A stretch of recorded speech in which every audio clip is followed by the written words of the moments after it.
your home yourself. And I completely respect that decision. I'm not here to change your mind. I'm just here to give you a conversation that most agents will not have with you.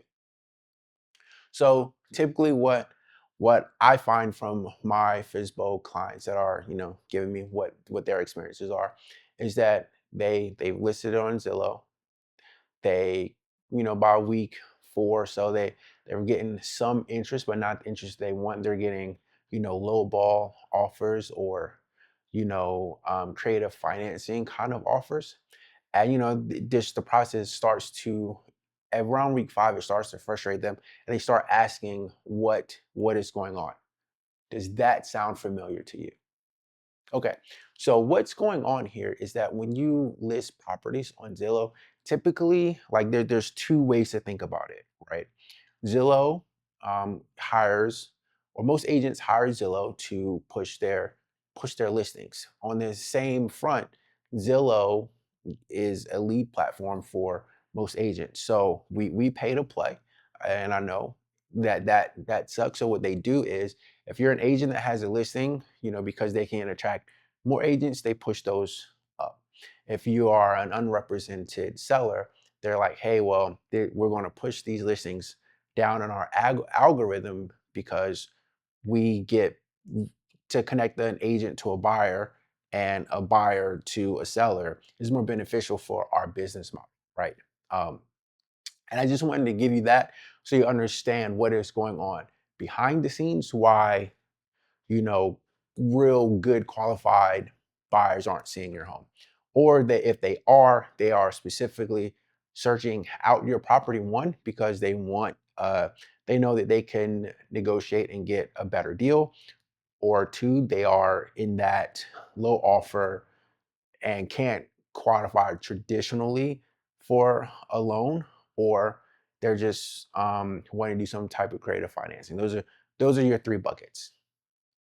And what is happening is that gets frustrating over time to see that. And then most of the time too, my physical clients are like, hey, well, Jason, like, we pay you guys a lot. Like, I got into this to try and save a little bit on the commission. And totally understand that as well. But what you're giving up is you're giving up access to a larger buyer pool by saving on that commission, because that's exactly what you're paying for. You're paying for access to the larger agent pool, and that we have access to, that have qualified buyers that are looking for homes in a specific price point, specific criteria, you name it. There's an agent that probably has that buyer already. And most buyers in this economy, and this are untrusting of people selling their home on their own, just for the simple fact of ease of paperwork, just ease of transaction. These are those things. So they are already untrusting of that. So they are just searching out homes that are already represented by an agent on the market, typically, right? So you got that working against you as well.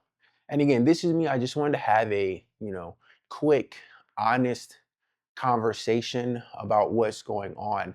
And, my approach to things will definitely help you with a solution. If you would like to have, a conversation, I'd love to talk, further about this, or something that I said resonated with you and you want me to maybe help you figure out, maybe a problem. But again, it all starts with an audit of your specific property, and how myself, the team that's behind me, can help you achieve your goals.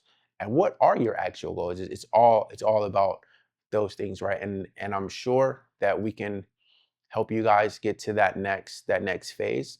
And we'd love to have a conversation with you. If this is something valuable, please don't hesitate to reach out. I'd love to hear from you.